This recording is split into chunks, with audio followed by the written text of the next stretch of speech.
بسم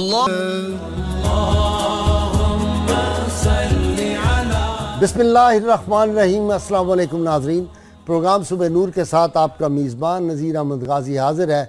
ناظرین کرام، حضرت ابو انیس محمد برکت علی صاحب رحمہ اللہ کی تالیف اسماء النبی الکریم صلی اللہ علیہ وآلہ وسلم سے ایک اسم مبارک سیدنا الناصح صلی اللہ علیہ وآلہ وسلم، ہمارے سردار خیر خواہی کرنے والے، درود و سلام بھیجے اللہ آپ صلی اللہ علیہ وسلم اور آپ کی آل پاک پر۔ روایت میں آتا ہے کہ خطبہ حجۃ الوداع کے دوران رسول اللہ صلی اللہ علیہ وسلم نے صحابہ کرام کو مخاطب کر کے فرمایا، قیامت کے دن تم لوگوں سے میرے بارے میں پوچھا جائے گا، تم کیا جواب دو گے؟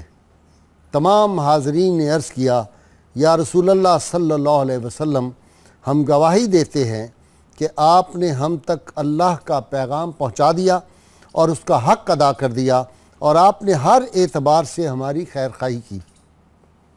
رسول اللہ صلی اللہ علیہ وسلم نے 3 بار فرمایا، اے اللہ تو بھی گواہ رہنا، اور اس دوران آپ صلی اللہ علیہ وسلم ہر بار اپنی انگشت شہادت سے پہلے آسمان کی طرف اشارہ کرتے تھے اور پھر سامنے ہجوم کی طرف۔ پھر آپ صلی اللہ علیہ وسلم نے فرمایا، اے لوگو سنو، جو حاضر ہیں وہ میری بات ان تک پہنچا دیں جو یہاں موجود نہیں ہیں۔ ناظرین کرام، آج کا موضوع اتنا نازک ہے، اس کو بیان کرنے کے لیے بھی بہت بڑا حوصلہ اور ہمت چاہیے۔ ناظرین کرام، ایک ہستی اللہ اور اللہ کے رسول صلی اللہ علیہ وسلم کے بعد اس کائنات میں، جس کو ماں کہتے ہیں، ماں وہ ہستی ہے جس کی پیشانی پہ نور چمکتا ہے، جس کی آنکھوں میں ٹھنڈک محسوس ہوتی ہے، جس کے الفاظ میں محبت ہی محبت ہے، جس کی آغوش میں آ جا کر دنیا بھر کا سکون انسان کو نصیب ہوتا ہے، جس کے ہاتھ جب مس کرتے ہیں تو شفقت ہی شفقت ہے، اور جس کے پاؤں کو اگر چھو لیں تو جنت کی خوشبو آتی ہے۔ ناظرین کرام، ماں وہ ہے جس کی طرف ایک نظر پیار سے دیکھ لیا جائے تو ایک حج جو ہے نفلی حج، اس کا ثواب مل جاتا ہے۔ خوش نصیب ہوتے ہیں وہ لوگ جو دن میں کئی بار یہ نفلی حج کا ثواب حاصل کرتے ہیں۔ ناظرین کرام، علامہ اقبال نے بڑی خوبصورت بات کہی تھی ماں کے بارے میں، میں چاہتا ہوں میں آپ کو اس میں شریک کر لوں۔ علامہ نے کہا، کس کو ان کی والدہ کی جب وفات ہوئی اور والدہ کی یاد میں انہوں نے لکھا، کس کو اب ہوگا وطن میں آہ میرا انتظار، کون میرا خط نہ آنے سے رہے گا بے قرار، اور خاک مرکت پر تیری لے کے یہ فریاد آؤں گا، اب دعائے نیم شب میں کس کو میں یاد آؤں گا، اور عمر بھر تیری محبت میری خدمت کر رہی، میں تیری خدمت کے قابل جب ہوا تو چل بسی۔ ناظرین کرام، جن کی مائیں اس دنیا سے پردہ فرما جاتی ہیں، میرا خیال یہ ہے کہ مائیں مرتی نہیں ہیں، میں ہمیشہ کہتا ہوں وہ ہم سے اوجھل ہو جاتی ہیں۔ زمین پر اللہ کی محبت کا روپ، میری ماں میری جنت، اس موضوع پہ آج گفتگو کرنے کے لیے میں نے اپنے اسٹوڈیو میں دعوت دی ہے ملک کے معروف اسکالر جناب مفتی فاروق القادری کو۔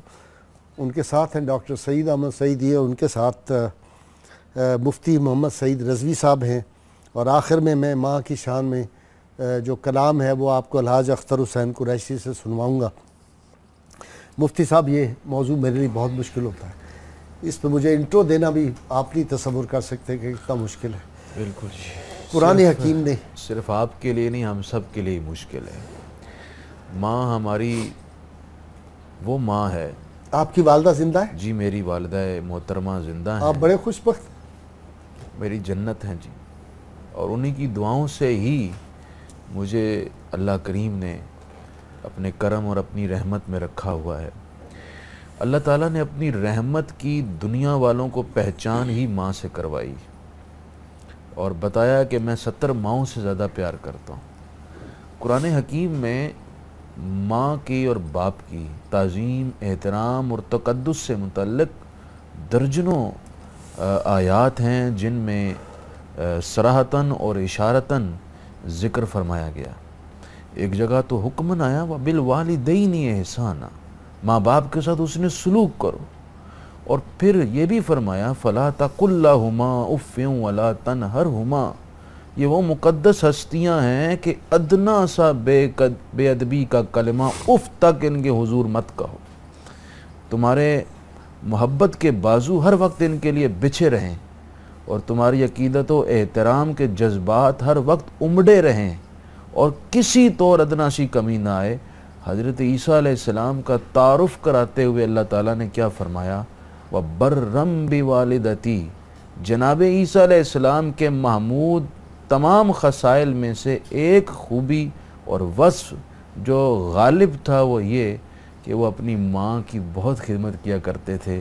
جناب مریم علیہ السلام. ڈاکٹر سعیدی صاحب، ماں کا احترام ہماری تاریخ میں، آپ کی والدہ تو بہت بچپن میں غالباً میں کوئی 1.5-2 سال کا تھا، میرے والدین جو ہے وہ اللہ کو پیارے ہو گئے. زندگی میں بڑے مراحل آئے. جب خصوصی طور پر خوشی آتی ہے نا، اس وقت بھی ماں کا چہرہ سامنے ہو تو بڑا لطف آتا ہے، اور جب کرب آتے ہیں تو اس وقت بھی ماں یاد آتی ہے. تو مجھے یاد پڑتا ہے جب میں میٹرک میں تھا، کچھ ایسے حالات آئے کہ زندگی میں کوئی ہر ہفتے کوئی 1-2 دن ایسے ہوتے تھے جب میں ماں باپ کی جدائی میں جی بھر کے روتا تھا. تو یقیناً ایک دفعہ ایک بورڈ میں میری پوزیشن آئی، اس نے مجھے بڑا رلایا. ایک اسٹوڈنٹ تھا، اس نے مجھے کہا کہ اگر ماں ہوتی اس وقت آپ کی تو کتنی خوشی ہوتی. یقیناً یہ وہی کر سکتے ہیں، اور یہ سارا نسبت یتیمی کا فیضان ہی ہے جو آج میں آپ کے سامنے بیٹھا ہوا ہوں. نبی رحمت صلی اللہ علیہ وسلم کی نسبت یتیمی کا کرم ہے. بڑے تاریخ میں لوگ ہمارے بڑے لوگ ماں کی خدمت سے، ماں کی خدمت. مثلاً حکیم ترمذی، ایک امام ترمذی ہیں، ایک حکیم ترمذی ہیں رحمت اللہ علیہ، بڑا نام ہے. علامہ اقبال نے بھی بڑا ذکر کیا. ہاں جی. تو کہتے ہیں کہ انہوں نے 2 دوست تیار کیے کہ ہم کسی دوسرے ملک میں جا کر، علاقے میں جا کر علم حاصل کرتے ہیں. تو پیچھے ان کی والدہ تھی، وہ چلے گئے اور یہ والدہ کی خدمت کی وجہ سے رہ گئے. تو یہ حکیم ترمذی کہتے ہیں کہ میں قبرستان میں جا کے نا روتا تھا کہ وہ پڑھ کے آئیں گے، میں پیچھے رہ جاؤں گا، میں کیا منہ دکھاؤں گا. علم کا شوق تھا، بس یہ گریا جب کیا تو حضرت خضر علیہ السلام تشریف لائے اور فرمایا حکیم ترمذی پریشان کیوں ہوتے ہیں، میں ہوں نا اس کام کے لیے، تو نے ماں کی خدمت کے لیے اپنے آپ کو وقف کیا ہے، میں تجھے پڑھاؤں گا. اور 3 سال تک حکیم ترمذی کو حضرت خضر علیہ السلام پڑھاتے. مفتی صاحب قبلہ، احادیث میں ماں کا مقام. بسم اللہ الرحمن الرحیم. دیکھیے نبی اکرم سرور عالم صلی اللہ علیہ وسلم نے خود اپنے حوالے سے جو ارشاد فرمایا، امام بخاری نے بھی اس کو روایت کیا اور بھی بہت سارے محدثین نے اس کو روایت کیا.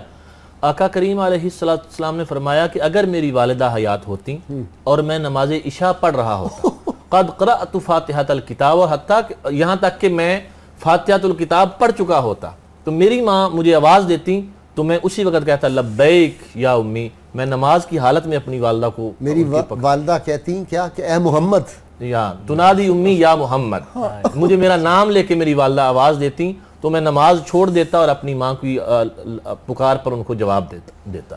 تو اس سے آپ دیکھیے خود نبی کریم سرور عالم صلی اللہ علیہ وسلم نے ہمیں ایک سبق دے دیا ہے کہ نماز جیسی اہم عبادت میں آقا کریم علیہ السلام فرما رہے ہیں مجھے میری والدہ اگر پکارتی تو میں نماز کی حالت میں چھوڑ کے چلا جاتا یا ان کی پکار کا جواب دیتا. اور فقہاء اور محدثین نے یہ بیان کیا ہے کہ بندہ نفل پڑھ رہا ہو، اگر والدہ آواز دے تو نماز چھوڑ کے اپنی والدہ کی طرف متوجہ ہو سکتا ہے، ان کی بات کا جواب دے سکتا ہے، ان کی حکم پورا کر سکتا ہے. مفتی صاحب، جو آدمی کو درد ہوتا ہے نا کسی بھی جسم کے حصے میں، تو کہتے ہیں اس کی ہائیسٹ کیپیسٹی جو آدمی کے برداشت کرنے کی ہے نا وہ 45 ڈیل، یہ پیمانہ ہے درد ناپنے کا، 45 درجے تک آدمی برداشت کر سکتا ہے. ماں کو جب درد ذیل ہوتا ہے تو 57 ڈیل یعنی اس کو درد اس وقت ہوتا ہے. اور 20 ہڈیاں اگر انسان کسی کی بیک وقت فریکچر ہو تو اتنا درد ہوتا ہے 57 ڈیل. یہ ماں برداشت کرتی ہے. تو پھر وہ جو حدیث پاک ہے کہ ایک شخص حضور صلی اللہ علیہ وسلم کی خدمت میں حاضر ہوتے ہیں کہ میں نے 7 حج ماں کو کندھوں پہ اٹھا کے کرائے ہیں، اور ارشاد ہوتا ہے کہ وہ شاید انہوں نے کہا میں ماں کا حق ادا کر دیا، کہا نہیں، وہ جو ایک رات تمہاری ماں گیلے بستر جہاں تم پیشاب کرتے اس سے اٹھا کے تمہیں خشک پہ رکھتی تھی اور خود اس طرف لیٹتی، وہ حق بھی عطا نہیں ہوا۔ حدیثوں میں کیا ہے؟ بخاری شریف میں حدیث ہے، ایک صحابی نے عرض کی من احق بحسن صحابتی یا رسول اللہ، میرے سب سے بڑھ کر حسن سلوک کا، تعظیم اور احترام اور محبت کا حقدار کون ہے؟ فرمایا امو کا، تیری ماں۔ پھر یہی عرض کی، فرمایا تیری ماں۔ حضور پھر کون؟ فرمایا تیری ماں۔ شارحین حدیث نے یہاں لکھا ہے کہ اس کی وجہ یہ ہے کہ ماں 3 قربانیاں دیتی ہے، ایک پیٹ میں رکھنا، دوسرا جننا، اور تیسرا پھر پرورش کرنا۔ اس وجہ سے نبی پاک صلی اللہ علیہ وسلم نے باپ سے 3 گنا زیادہ خدمت کا مستحق ماں کو قرار دیا ہے۔ حضرت موسیٰ علیہ السلام کا امتی تھا ایک، آپ نے دعا کیا اللہ مجھے میرا جنت میں ایک دوست دکھا دے۔ اللہ تعالیٰ نے فرمایا کہ جاؤ فلاں دکان پہ کسائی بیٹھا ہے، وہ جنت میں تیرا ساتھی ہوگا۔ موسیٰ علیہ السلام بڑے حیران، میں پیغمبر کلیم اور یہ کسائی میرا ساتھی، اس کا کون سا عمل ہے جس نے اس کو میرا رفیق بنا دیا؟ تلاش کی، تتبع کی، جستجو کی، تو اس کے گھر پہنچے، دیکھا کہ ایک بڑھیا ہے، وہ بستر پر بیٹھی ہے، شخص نے کھانا تیار کیا اور لقمے اپنے ہاتھ سے توڑ کر اس کے منہ میں ڈال رہا ہے۔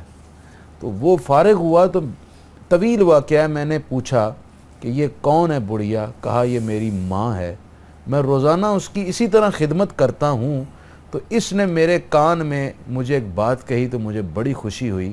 اس نے مجھے یہ دعا دی کہ اے اللہ کل قیامت میرے بیٹے کو موسیٰ علیہ السلام کا جنت میں ساتھی بنا دے۔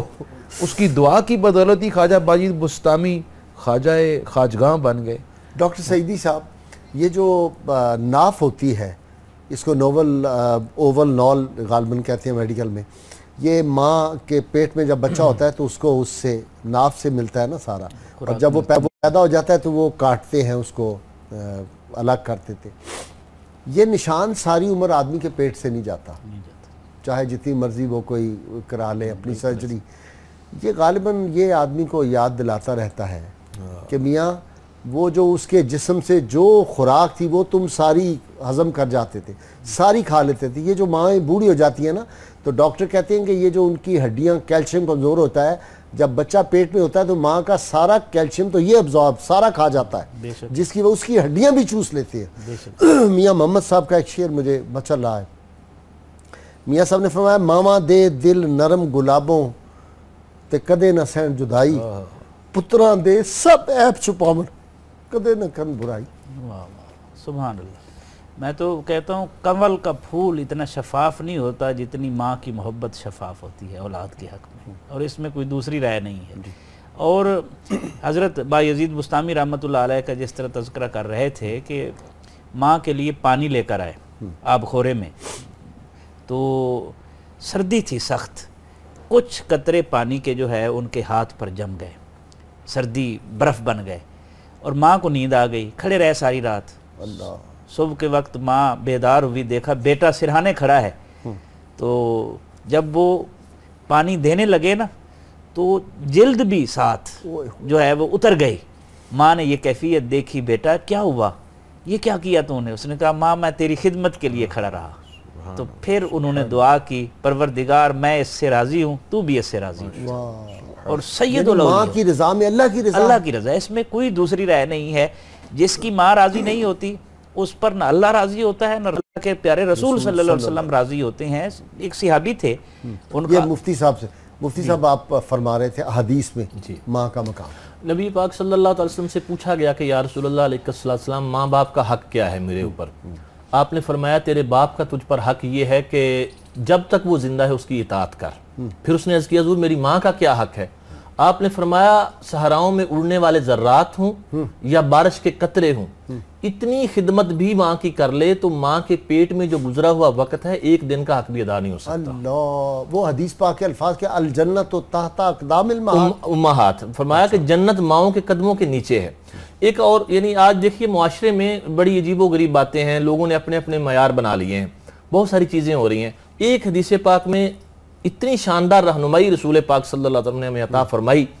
یمن کے علاقے سے ایک شخص حاضر ہوتے ہیں بارگاہ رسالت مآب صلی اللہ علیہ وسلم میں، اور عرض کرتے ہیں حضور میں آپ کے دستے کرم پر جہاد کی بیعت کرنا چاہتا ہوں، اور یہ میں یہاں عرض کرنا چاہوں جہاد بھی اصلی تھا ہاں جو امیر المجاہدین آقا کریم علیہ السلام کی سربراہی میں ہوتا تھا. آج کل تو ہر کوئی امیر المجاہدین ہے اور خود ساختہ جہاد ہے. مساجد میں بم دھماکے کرو, مزارات پہ کرو, اسکولوں میں, کالجز چھوڑ میں. دیں, آج ماں کا ذکر ہے, جی. ان تو فضول لوگوں کا ذکر نہیں کرنا. ایسے عظیم کام کے لیے جب مجاہدین کی ضرورت تھی کہ اسلام کی سرحدیں وسیع ہو رہی تھیں اور کوئی شخص آ کے اگر کہتا ہے کہ حضور میں جہاد پر بیعت کروں گا, تو لازمی بات تھی کہ آقا کریم علیہ السلام اس کو قبول فرما لیتے. اس سے حضور فرماتے ہیں کہ تیرے ماں باپ زندہ ہیں؟ اس نے عرض کیا حضور زندہ ہیں. فرمایا ان کی خدمت کرنے والا تیرے علاوہ کوئی اور ہے؟ عرض کیا حضور میں اکلوتا ہوں. اب اگلا سوال آپ نے پوچھا کہ جب تو گھر سے چلا تھا تو اس وقت تیرے ماں باپ کی حالت کیا تھی؟ تو اس نے عرض کیا حضور وہ تو رو رہے تھے. اس سے ہمیں یہ بھی پتہ چلتا ہے کہ آپ مدینہ طیبہ میں بیٹھ کر وہ یمن میں جو ماں باپ رو رہے ہیں ان کی حالت کو بھی ملاحظہ فرما رہے ہیں. سبحان اور اس سے جو آپ نے ارشاد فرمایا, حالانکہ وہ جہاد کے لیے آیا تھا, آقا کریم علیہ السلام نے فرمایا کہ ارجع فادھکہما کما بقیتہما, تو واپس لوٹ جا, جیسے ان کو جہاد پہ جانے کی خبر سے رلا کے آیا نا ویسے ان کو واپسی کی خبر سنا کے ہنسا دے, تجھے گھر بیٹھے جہاد کا ثواب ملے. سبحان اللہ. مفتی صاحب مدر ڈے ہے آج, اس لیے ہم نے کہا, میں تو ان ڈیز کو مانتا نہیں, ہمارا تو ہر ڈے جو ہے مدر ڈے ہے, ہر دن جو ہے فادر ڈے ہے, ہر دن جو ہے وہ مزدور ڈے ہے. جی مفتی صاحب, ہمیں تو اور یا کہ آپ بات کر رہے تھے, ایک لمحے کے لیے بھی ماں باپ کی محبت, تقدس اور احترام سے غفلت برتنے کی اسلام نے اجازت نہیں دی. ویسے کرنی رضی اللہ جناب تعالیٰ ویسے کرنی رضی اللہ تعالیٰ عنہ جلیل القدر تابعی سیدنا فاروق اعظم سیدنا علی المرتضیٰ نے جن کی زیارت کی اور انہوں نے ان کی زیارت کی, رسول پاک نے پیشگی بشارت دی اور یہ زیارت کے لیے تڑپا کرتے تھے رسول کریم کی ماں کی خدمت کی وجہ سے آ نہیں سکے. جبہ مبارک بھیجا, پھر یہ بھی فرمایا کہ میری امت کے لیے بخشش کی دعا کیجئے گا. عرض کی گئی حضور یہ ان کو مقام کس طرح ملا؟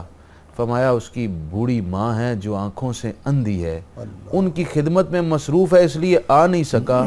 یہاں آپ نے یہ اشارہ بھی دے دیا کہ وہ اگرچہ ماں کی خدمت میں مصروف تھا لیکن اس کی ماں کی خدمت کی بدولت اللہ تعالیٰ نے دعا میں یہ تاثیر پیدا کر دی ہے کہ اگر اس نے ہاتھ اٹھا دیے تو ساری امت میں سے جتنے لوگوں کے لیے دعا کی گئی بخشش ہو جائے گی. ابو علیہ سینہ کی مجھے ایک بات یاد آ رہی ہے, وہ کہتے ہیں میں محبت کو اس وقت سمجھا جب گھر میں ہم 5 افراد تھے اور سیب 4 تھے, تو ماں نے کہہ دیا بیٹا مجھے سیب اچھا ہی نہیں لگتا تم کھا لو.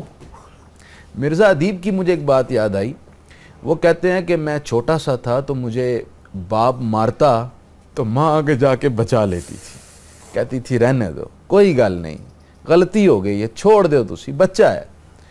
ایک دن میرے ذہن میں سوال آیا کہ اگر مجھے ماں مارے تو باپ کیا کرے گا, یہ دیکھنا ہے مجھے. میں نے ماں کو تنگ کرنا شروع کیا. امی نے کہا جاؤ بازار سے دہی لے آؤ, میں نے کہا میں نہیں جاتا. ماں جی نے کہا کپڑے تبدیل کرو, میں نے کہا میں نے نہیں کرنے. ماں نے کہا کھانا کھاؤ, پلیٹ رکھی, میں نے سالن کپڑوں پہ گرا دیا. اس انتظار میں ہوں کہ ابھی ماں مارے. وقت گزرتا گیا, صبح سے شام تک ماں کو تنگ کرتا رہا انتظار میں کہ ابھی ماں مارے گی. شام ہو گئی تو ماں اٹھ کر میرے پاس آئی, مجھے سینے سے لگایا تو کہا دلاور پتر میں صدقے جاواں تیری طبیعت تے ٹھیک ہے؟ کہتے ہیں یہ سننا تھا کہ میرے آنسو تھے اور ماں کی آغوش تھی, آنسو رکتے نہیں تھے کہ میری اتنی خطاؤں کے باوجود ماں جلال میں نہیں آئی اور مجھے اپنی طرف سے پیار ہی دیتی چلی جا رہی ہے. یہ لفظ ہی ایسا مقدس ہے, جب یہ لبوں پہ آتا ہے ایک دل میں سکون پیدا ہو جاتا ہے. مفتی صاحب مجھے بریک لینی ہے. ناظرین کرام مختصر سی بریک اور ہم حاضر ہوتے ہیں اور تذکرہ دیکھ لیں کس ہستی کا ہے. ہمارے ساتھ رہیے.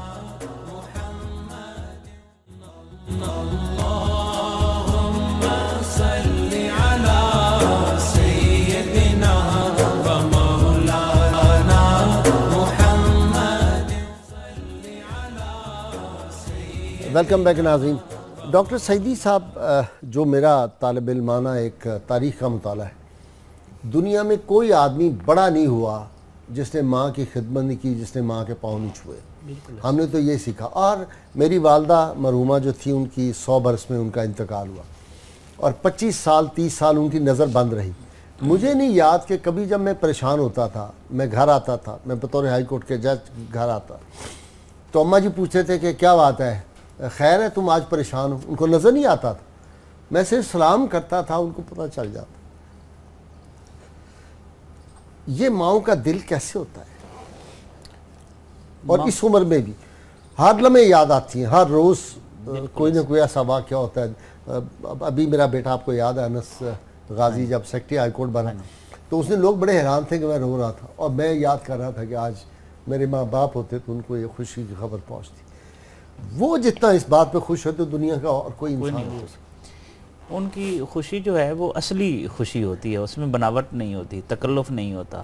اس کے ساتھ ایک بات، چونکہ میں اس شفقت سے شعوری طور پر لطف اندوز نہیں ہو سکا، اور جس کو ماں جیسی اصلی محبت نہیں ملتی نا، وہ دھوکے بہت کھاتا ہے اور جھوٹی محبت پر اعتبار کر لیتا ہے. تو چونکہ سچی محبت نہیں دیکھی ہوتی. اس کے ساتھ ایک اور چیز جو میں اپنی طرف سے ایک ناظرین کے لیے گزارش کرنا چاہتا ہوں کہ ماں باپ کے پاس بیٹھنا چاہیے، ان کے دکھ درد بانٹنے چاہیے. جس طرح وہ ہمیں وقت دیتے ہیں، ان کے پاس مائیں انتظار کرتی رہتی ہیں کہ ہمارا بیٹا آئے، ہمارے پاس بیٹھے، ہمارے دکھ درد بانٹے. ماں نے کیا لینا ہوتا ہے؟ صرف توجہ اس نے لینی ہوتی ہے. اور یہ مولانا روم نے کہا کہ اے نادان تو کدھر طبیبوں کے پیچھے پھر رہا ہے، تیرے گھر میں تیرا علاج موجود ہے، ساری تیری سوئے مادر آ کہ تیمارت کند، کہ محترمہ والدہ کے پاس آ، وہ تیری تیمارداری کرے گی. ایک اور چیز جو اس وقت مسئلہ ہے، لوگ شکوہ کرتے ہیں جی میرا روزگار تنگ ہے، معاشی طور پر میں پریشان ہوں. جنت گھر میں بیٹھی ہوئی ہے، ادھر سے دعا کروانی نہیں ہے، خزانے ہیں جی، خزانے پاس ہیں، اور آپ ان کو ان کی دل آزاری کر کے کیسے آپ راحت حاصل کر سکتے ہیں؟ مفتی صاحب، امام غزالی کا ایک کال بڑا زبردست ہے، وہ بعد میں سناؤں گا. جی میں یہ عرض کرنا چاہتا، اسی بات کو آگے بڑھاتا ہوں. اصل میں مسئلہ یہ ہے کہ ہم لوگوں نے ماں باپ کے اصل مقام کو سمجھنا چھوڑ دیا ہے. ہم لوگوں نے یہ سوچ لیا کہ ٹھیک ہے ماں کہہ رہی ہے، باپ کہہ رہا ہے، اس کو چھوڑو. اور گھر سے ماں سے لڑ کے جھگڑ کے بدتمیزی کر کے لڑکا نکلتا ہے، اور بعد میں پوزیشن لینے کے لیے بعد جو فٹ پاتھ پہ طوطے والا بیٹھا اس کے پاؤں پکڑ کے بیٹھا تھا، جی میرے لیے دعا کر دیں، میری فال نکال دیں. بدقسمتی یہ ہے کہ آپ اپنی ماں کے قدم چوم کے گھر سے نکلیں، باپ کے ہاتھ چوم کے نکلیں، ان کی دعائیں لے کے نکلیں. دنیا کی کوئی ایسی پریشانی ہے ہی نہیں جن کا مداوع ان کی دعا میں نہ ہو. نبی کریم صلی اللہ علیہ وسلم کی سیرت طیبہ، صحابہ کرام علیہم رضوان، اور اس سے پہلے بنی اسرائیل کے جو بزرگ گزرے ہیں ان کے واقعات ہماری رہنمائی کرتے ہیں. آقا کریم علیہ السلام نے خود ایک واقعہ سنایا جس کو امام بخاری نے روایت کیا، حضرت جریج کا، کہ وہ عبادت کرتے تھے الگ تھلگ ہو کر دنیا سے. والدہ نے رات کو آواز دی تو وہ جواب نہیں دے سکے، عبادت میں مصروف تھے. دوسری رات بھی ایسا ہوا. تیسری رات والدہ کے منہ سے نکل گیا کہ ایسا عابد زاہد بن گیا، میری بات ہی نہیں سنتا، تجھے اس وقت تک موت نہ ہے جب تک تو کسی فاحشہ کا منہ نہ دیکھ لے.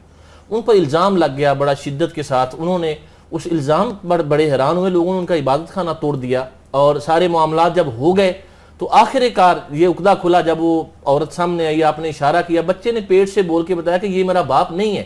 تو نتیجہ کیا نکلا؟ وہ ہنسنے لگے. لوگوں نے کہا آپ ہنس رہے ہیں؟ کہا مجھے آج اپنی ماں کی وہ بات یاد آ گئی جو میری ماں نے کہی تھی، اللہ نے وہ ایسے انداز میں پوری کر دی. مفتی صاحب، 10 محرم کو سیدہ زینب سلام اللہ علیہا دیکھتی ہیں کہ ایک خاتون بوڑھی آئی ہے وہاں، اور وہ کنکریاں چن رہی ہے.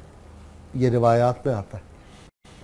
قریب گئیں، جب جا کے دیکھا تو پتہ چلا کہ یہ مخدومہ کائنات سیدہ فاطمہ سلام اللہ علیہ کہہ رہی ہیں کہ کل میرے شہزادوں کے جسم یہاں پہ تڑپیں گے، اور میں اس لیے کنکر چنی ان کو چھپنا جائے.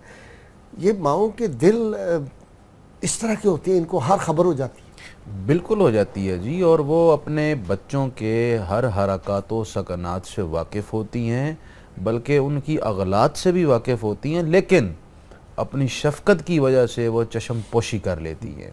حضرت علی رضی اللہ تعالیٰ عنہ، نہیں یہ مجھے بتائیں، غوث الاعظم خواجہ نظام الدین محبوب الہی، بابا فرید الدین گنج شکر، سیدنا اویس کرنی کا آپ نے ذکر کر دیا، عبداللہ بن زبیر، کس کس کا نام؟ امام حسین، حضرت حارثہ بن نعمان، ان کی ایک حدیث بھی آپ کو سناؤں. جی فرمائیں. حضور جنت میں تشریف لے گئے، دیکھا ایک شخص جنت کے محل میں بیٹھا قرآن کی تلاوت کر رہا ہے. پوچھا جبرائیل یہ کس کی تلاوت کی آواز آ رہی ہے؟ عرض کی حضور یہ آپ کے صحابی حارثہ بن نعمان ہے. کہا اچھا یہ کیا؟ عرض کی حضور یہ حضور نے صحابہ میں بات سنائی کہ جبریل بتا رہے ہیں کہ یہ بڑا نیکوکار شخص ہے، اس کو ماں کی خدمت کی وجہ سے اللہ تعالیٰ نے یہ شرف بخش دیا ہے. حضرت علی رضی اللہ تعالیٰ کے ایک فرمان میں سنانے لگا ہوں. آج کل ہم مادہ پرستی کا شکار ہیں، اور بس ایک ہی ہوس ہے، پیسہ کمانا ہے، رشک تقدس پامال کیا جا رہا ہے. وہ ایک کہاوت مشہور ہے کہ سوئی کے پیچھے دھاگا ہوتا ہے. آج ہم جیسا سلوک اپنے ماں باپ سے کریں گے کل ویسا ہی سلوک ہماری اولادیں ہم سے کریں گی. مفتی وہ ایک قصہ کیا ہے کہ والدہ نے جا کے غالباً اس کو ماں کو کلیجہ نکال کے پھینکا تو اس میں سے آواز. وہ ایک بات چلی ہوئی ہے معاشرے کے اندر, اگرچہ بے سند ہو لیکن بات میں سبق ہے. وہ یہ کہ ایک شخص کسی عورت پر فریفتہ ہو گیا تو اس نے شرط یہ رکھی, نکاح کی, شادی کی, کہ تم اپنی ماں کا دل نکال کے لاؤ. اچھا, کلیجہ نکال کے لاؤ. اس نے اپنی ماں کو قتل کر دیا. اور یاد رکھیں کہ جو بڑے کبیرہ گناہ ہیں جس میں اللہ تعالیٰ شدید غضب فرماتا ہے وہ ماں باپ کا قتل ہے. افسوس کی بات ہے ہمارے پاکستان میں اس طرح کے واقعات اب سننے میں آ رہے ہیں. اللہ تعالیٰ ہدایت دے اولادوں کو. میں حضرت علی کا فرمان سنا کر یہ بات مکمل کرتا ہوں, بیچ میں آ گیا. حضرت علی فرماتے ہیں اپنی زبان کی تیزی اس ماں پر مت چلاؤ جس نے تمہیں بولنا سکھایا ہے. وہ شخص ماں کو قتل کیا, کلیجہ نکالا, چلا تو رستے میں ٹھوکر لگی, گر گیا تو ماں کے کلیجے سے آواز آئی, بیٹا تحمل سے چل, چوٹ تو نہیں لگی تجھے. پھر لے کر چلا آگے, پھر ٹھوکر لگی تو کلیجے سے آواز آئی, بیٹا دیکھ کے چل, تجھے چوٹ تو نہیں لگی اور نہ لگ جائے. اس طرح بار بار اس کے ساتھ ہوا. ڈاکٹر سعیدی صاحب یہاں آئے تھے, آپ بھی ملے تھے, ہمارے وہ جو مفتی صاحب بھی تھے, جو ہم نے سالگرہ کا پروگرام بنایا تھا, ڈاکٹر سید مرتضیٰ فاؤنٹین ہاؤس کے جو ایم ایف, وہ کہتے ہیں کہ ہمارے پاس 30 سال سے ایک بڑے افسر کی ماں جو ہے وہ داخل ہے ذہنی مریضہ کے طور پر, روز 2 بجے آتی ہے گیٹ پہ آ کے, کہتی ہے میرا بیٹا آ رہا ہے, میرا بیٹا آ گیا ہے. تو وہ کہتے ہیں نہیں آپ کا بیٹا آ رہا ہے. کہتی ہے اچھا, جب آئے تو مجھے اطلاع دینا ہو. یہ معاشرہ جو ہے اس کو احساس ہم کیسے دلائیں آج کی یوتھ کو, کیونکہ آج کی یوتھ کو تو کسی اور طرف چلا دیا گیا. ان کو تو یہ ہم نے سکھا دیا کہ ماں باپ یہ پرانے لوگ ہیں, ان کو تو کوئی عقل فہم نہیں, ہم عقل میں بہت آگے. بس یہ ایک یقیناً آپ نے ایک المیہ کی طرف جو ہے وہ اشارہ کیا ہے. اگر ہم اس کا حل, ہماری حکومت, ہمارے ارباب حل و عقد یہ کریں کہ سلیبس میں جو رشتوں کا تقدس ہے وہ ڈالا جائے. نہیں, جن لوگوں نے عظمت حاصل کی ماں کی خدمت سے, ان کے واقعات بیچ میں ان کے واقعات لائے جائے. مطلب پوری تاریخ انسانیت میں جتنے بڑے شخص ملیں گے جن کا آپ نے تذکرہ کیا کچھ کا, وہ ماں کی دعا کے بغیر تو نہیں نکل سکتے, نہ آگے بڑھ سکتے ہیں. اس کے لیے ہمیں حضرت مخدومہ کائنات کا آپ نے ذکر کیا. اقبال نے بڑے مزے سے کہا تھا, بطول باش و پنہا شو ازیں عصر کے در آغوش شبیر بگیری, کہ تو اے مسلمان خاتون, تو اگر چاہتی ہے کہ تجھے عزت ملے, تیری آگے نسل پاکیزہ ہو, تو حضرت فاطمہ بطول کا اسوہ اپنا اور زمانے کی ہوسناک نگاہوں سے اپنے آپ کو محفوظ کر لے. اس لیے کہ ماں محفوظ ہوگی تو پھر گود کے اندر شبیر حضرت امام حسین سید الشہداء جیسے لخت جگر جو ہے وہ جنم لیتے ہیں. اقبال نے کہا تھا نا جی کہ ماں کی آغوش میں سیرتیں ڈھلتی ہیں, تیار ہوتی. اب ہم نے وہ اقبال نے یہ سبق دیا تھا, اب ہم اقبال کے دشمن بنے ہوئے ہیں کہ یہ ہمیں اولیاء کا محبت, رسول اللہ صلی اللہ علیہ وسلم کی محبت, اللہ کی محبت اور ماں باپ کا احترام سکھاتا ہے, تو ہم نے تو اقبال کی ایسی تیسی کرنی, اس کے خلاف ہم نے یہ ایک آپ کو بہرحال کریڈٹ جاتا ہے, 92 نیوز کو جاتا ہے کہ آپ نے اسلاف سے رشتہ جوڑا ہے, اور اسلاف میں اکثر وہ ہے جن کو عظمت ماں کے قدموں کی وجہ سے ملی. سبحان. جی مفتی صاحب, میں عرض یہ کرنا چاہتا ہوں جی کہ ابھی آپ نے جو بڑا ایک اچھا اشارہ کیا ہے, موجودہ دور میں بڑی معذرت سے میں عرض کروں گا, میڈیا کا کردار بھی کوئی اتنا قابل تحسین نہیں ہے جس میں ڈرامے اور فلمیں ایسی دکھائی جاتی ہیں. مفتی صاحب, دینی مدارس میں پڑھائی جاتی ہے نا قرآن و سنت, وہاں بھی انفارچونیٹلی وہ ماں باپ کا احترام ہے. میں نے دیندار لوگوں کو دیکھا ہے اپنی ماں باپ کا وہ احترام نہیں کرتے. یہ تو پھر بدنصیبی ہے جی, جس کو اللہ تبارک و تعالیٰ. اب آپ بتائیں, چونکہ آپ استاد ہیں, مفتی ہیں, آپ بتائیں اس کو ہم کیسے ٹھیک کریں. یہ ماڈرن صرف کالج یونیورسٹیاں نہیں ہیں.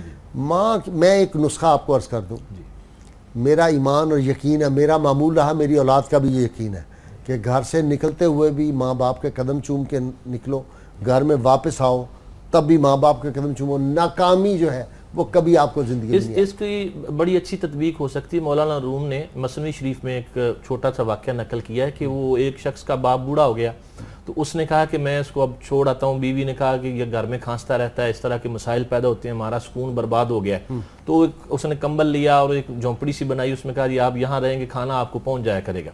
جب وہ چلنے لگا تو اس کا جو بیٹا تھا, یعنی اس بابے کا پوتا, اس نے وہ کمبل پکڑ کے آدھا پھاڑ دیا, آدھا اپنے پاس رکھ لیا, واپس چلنے لگا. باپ نے کہا تو انہیں اپنے دادا کا کمبل کیوں پھاڑ لیا؟ اس نے کہا کل جب آپ بوڑھے ہوں گے تو میں یہ کمبل دے کے آپ کو اسی جگہ پہ چھوڑ جاؤں گا. تو اس میں بڑا سبق ہے کہ جیسا بیج ہم آج بو رہے ہیں, کل ہمارے ساتھ ہم نے وہی فصل کاٹنی ہے. اگر آج ہم اپنے ماں باپ کا احترام نہیں کریں گے تو یہ توقع مت رکھیں کہ کل ہماری اولادیں بھی ہمارا احترام کریں گی. مفتی صاحب ایسا ہی ہے جی بالکل ایسا ہی ہے جی. برو آباکم تبرکم ابناؤکم. حضور کی حدیث شریف ہے, فرمایا تم اپنے ماں باپ سے نیکی کرو, حسن سلوک کرو, اس کے صلے میں اللہ تعالیٰ تمہاری اولاد کو بھی تمہارا فرما بردار بنا دے گا. آج ہمیں غور کرنا چاہیے کہ ہماری اپنے ماں باپ کے ساتھ کس طرح کی جو روش ہے, طریقہ ہے زندگی کا, اور پھر اس کے نتیجے میں یہ نہ ہو کل ہماری اولادیں ہماری دشمن بن جائیں اور یہ دیکھتے چلے جا رہے ہیں. شکایت بھی شاید کی تھی, ایک آئے تھے صحابی کہ جی میرے باپ جو ہے میرے پیسوں میں سے بالکل حدیث حضرت جابر بن عبداللہ کی حدیث ہے.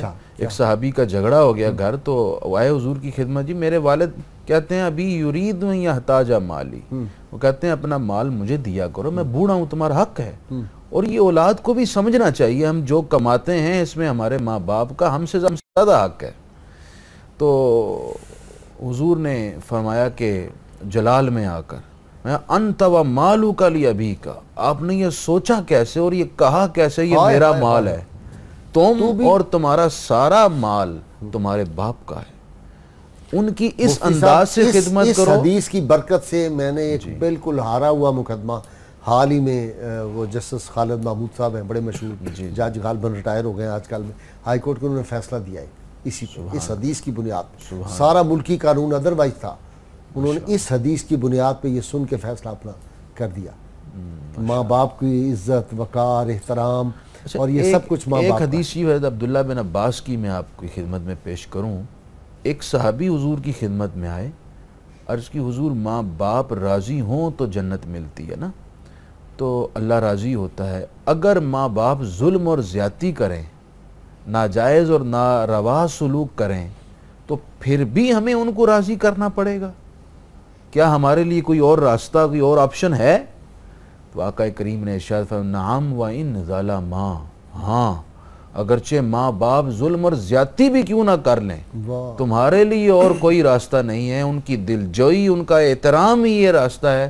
وہ راضی ہوں گے تو خدا تم سے راضی ہوگا. ڈاکٹر صاحب حدیث پاک میں آتا ہے کہ جو جمعے کے روز اپنے ماں باپ دو یا ان کے کسی ایک میں قبر پہ جائے, اللہ تعالیٰ کو اس کو اس وقت تک موت نہیں دے گا جب تک اس کا نام ابرار کی فہرست میں نہیں شامل کر لیا جائے. بالکل ایسے ہے, اولیاء کا بہت بڑا درجہ ہے ابرار. اور ایک اور اہم پہلو اس حوالے سے جس کو اجاگر کرنے کی ضرورت ہے, اگر کوئی بد نصیب اپنی ماں کا جو ہے وہ نافرمان بن گیا ہے اور اس کی والدہ فوت ہو گئی ہیں, اس کے والد فوت ہو گئے, حدیث پاک ہے اگر بیٹا مسلسل اپنے بہن کے لیے استغفار کرتا رہے تو اللہ تعالیٰ اس کو بھی ابرار میں لکھ دیتا ہے, اس کو بخش دیتا ہے. یہ ایک نسخہ کیمیا ہے, کیونکہ اگر والدین راضی نہ ہوئے تو بخشش نہیں ہو سکتی. تو والدین کو راضی کرنے کے لیے یہ ضروری ہے. اور پھر ایک اور پہلو جس کی اس وقت بڑی ضرورت ہے کہ جو بیٹے موجود ہیں, ان کے والدین رخصت ہو گئے ہیں, ان سے ان کا تعلق ختم نہیں ہوا. اگر وہ عمرہ کرنے گئے ہیں, والد کی طرف سے عمرہ کریں, والدہ کی طرف سے عمرہ کریں. حج نہیں کیا انہوں نے, ان کی طرف سے حج کریں, ان کے لیے ایصال ثواب کریں, ان کے لیے ادارے بنائیں, ان کے لیے پانی کی سبیلیں لگائیں. یہ رشتہ باقی ہے اور قیامت تک باقی رہتا ہے یہ رشتہ, اور نسل در نسل یہ رشتہ چلتا رہتا ہے. تو ہمارے اوپر لازم ہے کہ ہم ان رشتوں کی زندگی میں بھی قدر کریں اور وفات کے بعد بھی قدر کریں. سبحان اللہ, سبحان اللہ. مفتی صاحب یہ جو مزارات پہ لوگ جاتے ہیں, میں نے دیکھا عمومی طور پہ, میں فلاں بزرگ کے حاضری دے رہا ہوں, فلاں جا کے فاتحہ پڑھنے, تبرک تقسیم کرنے جا, اپنے ماں باپ کی قبروں پہ نہیں جاتے.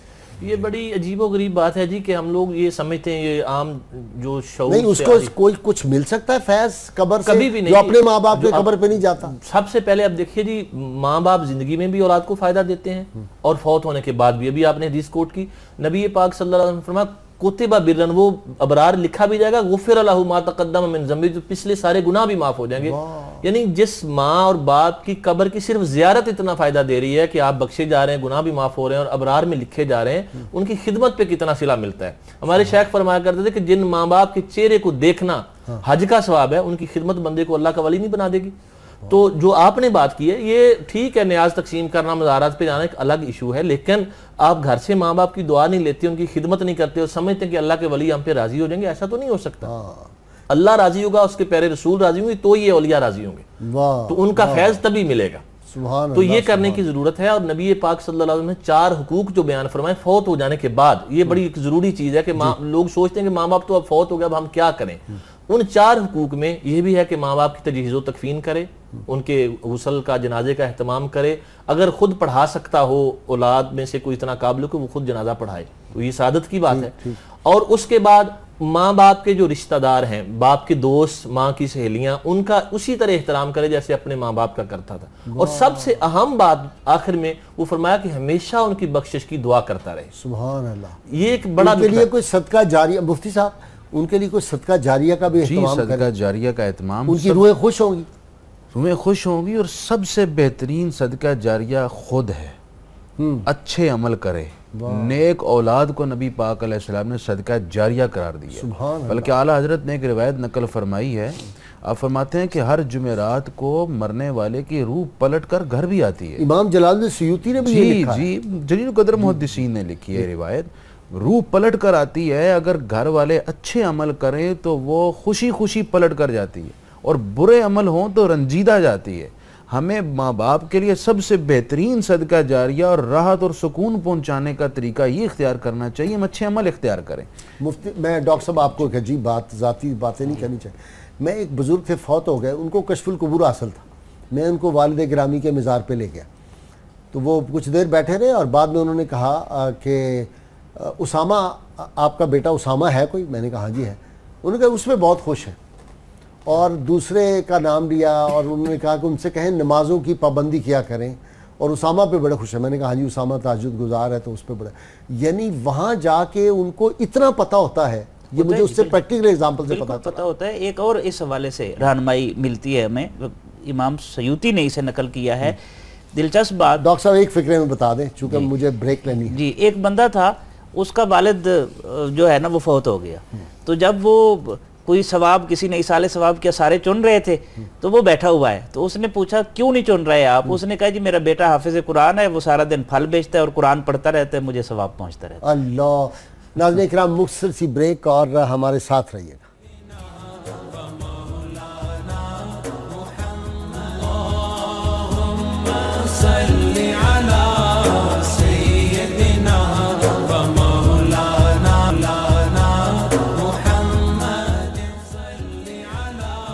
ویلکم بیک ناظرین کرام، کتاب الشفا سے نسخے کا وقت ہو گیا۔ کھانے کے مضر اثرات سے بچنے کا عمل۔ کھانا کھاتے وقت اگر لقمہ لینے سے قبل ایک بار یا واجدو پڑھ لیا جائے تو اللہ کے فضل سے انسان کھانے کے مضر اثرات سے محفوظ رہتا ہے۔ شرط یہ ہے کہ اول و آخر 11 مرتبہ درود پاک کوئی بھی جو آپ کو آتا ہو وہ پڑھ لیں۔ سیدنا علی شیر خدا کرم اللہ وجہ فرماتے ہیں، جو شخص دنیا دے کر آخرت خرید لیتا ہے وہ دونوں جہانوں میں کامیاب ہو جاتا ہے۔ ناظرین کرام، اس سے قبل کہ میں آپ سے اجازت لوں، امام غزالی رحمۃ اللہ علیہ کا قول مبارک اگر میں نے نہ سنایا تو میں سمجھتا ہوں کہ یہ کمی میرے پروگرام میں رہ جائے گی۔ آپ نے فرمایا جو شخص اپنے اساتذہ کی عزت کرتا ہے اس کو زندگی میں کبھی عزت کی کمی نہیں آتی، اور جو شخص اپنے والدین کی عزت اور خدمت کرتا ہے اس کو کبھی رزق کی کمی نہیں آتی۔ اور میں اپنی نوجوان نسل سے یہ کہوں گا کہ آپ اس پر عمل کر کے دیکھیے، اگر آپ کو عزت کی کمی یا رزق کی کمی آئی تو آپ قیامت کے روز نذیر غازی کا گریبان پکڑ سکتے ہیں کہ اس شخص نے یہ بات ہمیں سنائی تھی، ہم نے عمل کیا اور ہماری کمی رہ گئی۔ اللہ کریم آپ کا حامی و ناصر ہو، اور کل پھر میں آپ کی خدمت میں حاضر ہوں گا۔ اس سے پہلے ماں کی شان بزبان جناب الحاج اختر حسین قریشی، ان کی خوبصورت آواز میں سنیے۔ جی حاجی صاحب۔ پاک محمد نے فرمایا کر لو خدمت ماں دی